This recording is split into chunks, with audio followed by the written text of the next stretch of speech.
এত সহজ একটা প্রশ্নের উত্তর দিতে পারলি না, তোর একদিন আমার যে কদিন লাগে। প্লিজ আমাকে ক্ষমা করে দাও। এই তোমাদের বেতন কই? স্যার আনতে পারিনি। স্যার আমি আনিছি। স্যার এই যে আপনার বেতন স্যার। এই শাহিদুল, 2 আর 2 কত হয় বলো তো? স্যার 7 হয় স্যার। এই সিরাজ তুমি বলো, 4 গুণ যোগ মাইনাস 3 সমান সমান কত হয় বলো? তোরে আমি 6 মাস ধরে অঙ্ক শিখাইছি, পুরো নির্ভুল ভাবে অঙ্ক শিখাইছি তোরে, আর তুই এমন একটা সহজ প্রশ্নের উত্তর দিতে পারলি না। সালা বট, ভেট ভাগ।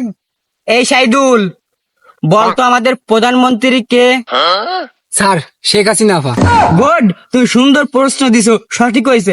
এই সিরাজ বলতো, শেখ হাসিনার দাদার নানার নাম কি বলতো?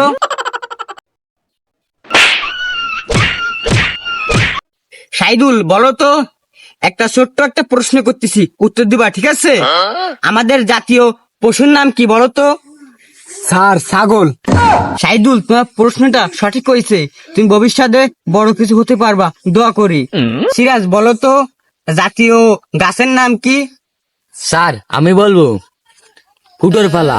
তোকে আমি আর কত মারবো, আমার হাতে ব্যথা হয়ে যাচ্ছে তোকে মারতে মারতে। সামান্য একটা ছোট্ট একটা প্রশ্ন, তাই সঠিক উত্তর দিতে পারলি না।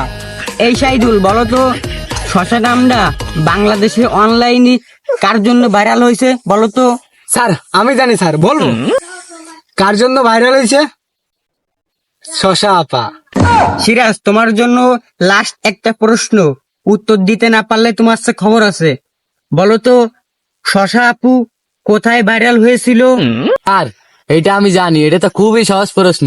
কোথায় জানি? এত সহজ একটা প্রশ্নের উত্তর দিতে পারলি না, তোর একদিন আমার যে কদিন লাগে।